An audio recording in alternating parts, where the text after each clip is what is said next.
कहानी की शुरुआत एक खूबसूरत पहाड़ी गांव से शुरू होती है। यहाँ माया नाम की लेडी रहती थी। माया का गांव इतना खूबसूरत था कि अक्सर ही बाहरी लोग गांव में घूमने आते रहते थे। आज भी दो बाहरी लोग घूमने आए थे और माया ने दोनों को देख लिया था। माया सुबह होते ही अपने काम करने लग जाती थी। वो हमेशा ही सबसे पहले प्रार्थना करती थी। आज भी वो अपनी प्रार्थना कर ही रही थी कि इसी बीच एक बंदा उसके पास आता है। इस बंदे का नाम सीमू था और माया पर उसकी गंदी नजर थी। माया को सीमू बिल्कुल भी पसंद नहीं था, इसलिए वो उससे ज्यादा बात भी नहीं करती थी। प्रार्थना के बाद माया नदी के किनारे बैठकर कपड़े धोने लगी। इसी बीच दोनों बाहरी लोग उसके पास आते हैं और उससे काली पहाड़ी का रास्ता पूछते हैं। बाहरी लोगों में एक लड़का और एक लड़की थी। माया दोनों को काली पहाड़ी का रास्ता बताती है, जिसके बाद वो दोनों पहाड़ी की तरफ बढ़ने लगते हैं। उनके जाने के बाद माया फिर से कपड़े धोने लगी। वो गाँव के लोगों के कपड़े धोती थी और बदले में उनसे पैसे लेती थी। दूसरी तरफ दोनों बाहरी लोग एक वीरान सी जगह पर पहुँच गए थे और मौका देखकर एक दूसरे का पानी निकालने लग जाते हैं। माया भी कपड़े धोकर अपने घर जा रही थी। रास्ते में वो जब दोनों को पानी निकालते देखती है तो वो भी गर्म हो जाती है और वहीं बैठकर अपनी उंगली का इस्तेमाल करने लग जाती है। कुछ देर बाद माया अपने घर के काम कर रही थी। माया के पति का नाम नोआ था। एक साल पहले उसके साथ एक हादसा हुआ था, जिस कारण वो चल नहीं सकता था। माया नोआ का पूरा ख्याल रखती थी और उसकी खूब सेवा करती थी। रात को नोआ माया से बातें कर रहा था। नोआ के टांगों का ऑपरेशन तो हो गया था, लेकिन वो अभी तक चलने फिरने नहीं लगा था, इसलिए डॉक्टर ने उसे थेरेपी करवाने को कहा था। नोआ के पास थेरेपी के लिए पैसे नहीं थे, जिस कारण आजकल वो उदास ही रहता था। माया उसे समझाती है कि मैं जल्दी ही पैसे इकट्ठे कर लूंगी और फिर मैं तुम्हारी ऐसी थेरेपी करवाऊंगी कि तुम जल्दी ही चलने लगोगे। इतना कहकर वो नोआ के पास आती है और उसे गर्म करने लगती है। हादसे के कारण नोआ की ताकत भी चली गई थी, इसलिए माया की कई कोशिशों के बाद भी उसका डंडा गर्म नहीं होता और बेचारी माया प्यासी ही रह जाती है। अगले दिन गाँव में एक नया लड़का घूमने आता है और इस नए लड़के का नाम बिंसो था। रोज की तरह माया आज भी नदी किनारे कपड़े धो रही थी। बिंसो उसके पास आकर उससे काली पहाड़ी का रास्ता पूछता है। माया उसे पहाड़ी के बारे में बताकर पूछती है कि क्या तुम्हारे साथ कोई नहीं है। बिंसो बताता है कि मेरी कोई लवर नहीं है, इसलिए मैं अकेला ही घूमने आया हूँ। इतना कहकर वो माया को एक एनर्जी बार देता है और माया को वो बेहद पसंद आती है। बिंसो अब जैसे ही चलने लगा तो माया भी उसके साथ चलने को तैयार हो जाती है। बिंसो जिस तरफ जाने वाला था उसी रास्ते पर माया का घर था, इसलिए वो बिंसो के साथ चलने लगती है। थोड़ी देर चलने के बाद माया के पैर में मोच आ जाती है, जिसके बाद बिंसो उसे संभालने लग जाता है। वो जल्दी जल्दी माया की मोच निकाल देता है। बिंसो ने माया को छुआ था, जिस कारण वो गर्म हो गई थी। बिंसो भी मौका देखकर उसकी गुफा में धमाके करने लग जाता है। अगली सुबह माया एक बंदे का हिसाब किताब कर रही थी। बंदे के जाते ही बिंसो उसके पास आता है। माया उससे पूछती है कि तुम मेरे घर तक कैसे पहुँचे। बिंसो बताता है कि मैंने गाँव वालों से तुम्हारा घर पूछा। बिंसो को माया से प्यार हो गया था, इसलिए वो यहाँ पहुँचा था। माया उसे बताती है कि मैं शादीशुदा हूँ और मेरा पति घर में है। उसकी बात सुनकर बिंसो हैरान हो गया। माया उसे ये भी बताती है कि मेरा पति चल नहीं सकता, इसलिए मुझे उसका ख्याल भी रखना पड़ता है। ये सुनते ही बिंसो उसे बताता है कि मैं शहर में थेरेपी करता हूँ और मैं तुम्हारे पति की मदद कर सकता हूँ। बिंसो की बात सुनते ही माया उसे अंदर लाती है और अपने पति नोआ से मिलवाती है। वो नोआ से झूठ बोलती है कि बिंसो यहाँ घूमने आया है और गाँव वालों ने इसे हमारे घर भेजा है ताकि ये तुम्हारी थेरेपी कर सके। माया की बात खत्म होते ही बिंसो नोआ का हाल चाल पूछता है और फिर उसकी रिपोर्ट्स देखता है। रिपोर्ट्स देखने के बाद वो हादसे के बारे में पूछता है। उसे बताया जाता है कि नोआ पीठ के बल एक पेड़ से गिरा था। सारी बातें सुनने के बाद बिंसो नोआ की टांगों की जांच करता है। जांच के बाद बिंसो माया के साथ घूमने लगा। वो माया को बताता है कि मैं जल्दी ही नोआ की थेरेपी शुरू कर दूंगा और बदले में तुमसे कोई पैसे भी नहीं लूंगा। घूमते घूमते बिंसो माया को अपने टेंट के पास ले आता है। बिंसो इसी टेंट में रहता था और मौका देखकर माया की गुफा में धमाके करने लग जाता है। सीमू भी इसी जगह पर था और वो साला छुपकर दोनों की वीडियो बना लेता है। अगले दिन बिंसो ने नोआ की थेरेपी शुरू कर दी। माया बिंसो के पास ही खड़ी थी और मौका मिलते ही अपने तरबूज बिंसो की पीठ पर रगड़ रही थी। नोआ ने दर्द के कारण अपनी आंखें बंद करी हुई थी, इसलिए वो माया की शरारत देख नहीं पा रहा था।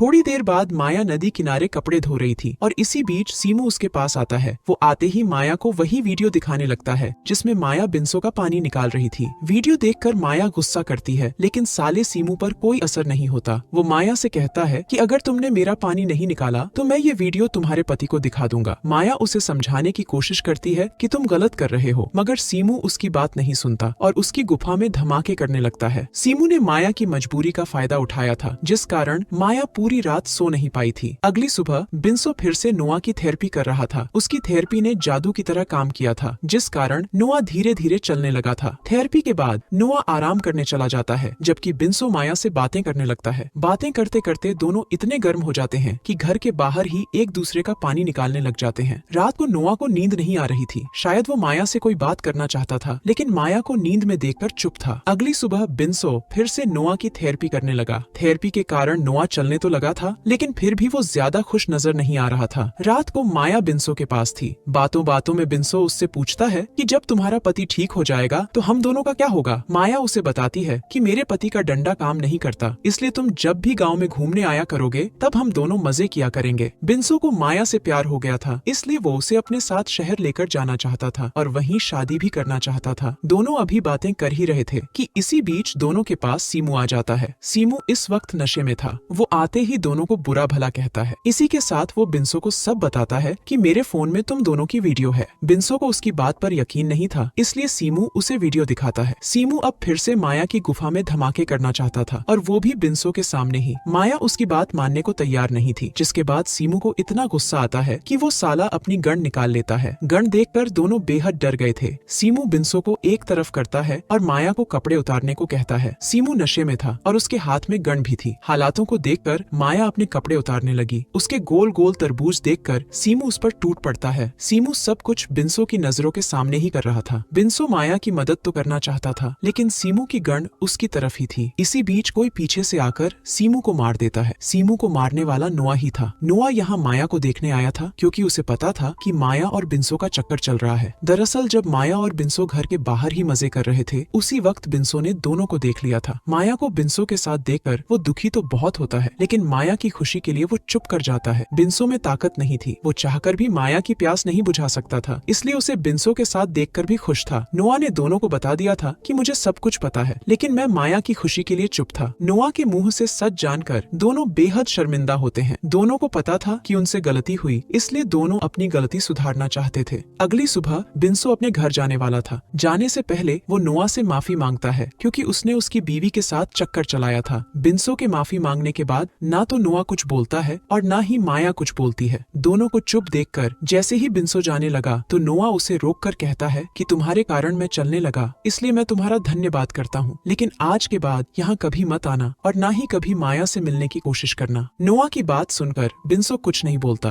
क्योंकि वो उसकी बात मानने को तैयार था। वो नोआ से हाथ मिलाता है और फिर वहाँ से जाने लगता है। उसके जाते ही माया नोआ का धन्यवाद करती है, क्योंकि उसने उसकी गलती माफ कर दी थी। वो समझ गई थी कि उसे दुनिया का सबसे अच्छा पति मिला है, जो उसकी खुशी के लिए चुप हो गया था। वैसे जब से नोआ चलने लगा था, उसके डंडे ने भी काम करना शुरू कर दिया था। कहानी के आखिर में दोनों पति पत्नी खुश रहने लगते हैं और नोआ माया की प्यास भी बुझाने लगता है। इसी के साथ इस कहानी का यही अंत हो जाता है। हमारी वीडियो देखने के लिए बहुत बहुत धन्यवाद। अगर आप ऐसी ही वीडियोस के दीवाने हैं तो प्लीज मेरे चैनल को जरूर सब्सक्राइब करें। मिलते हैं अगली वीडियो में, तब तक के लिए नमस्कार।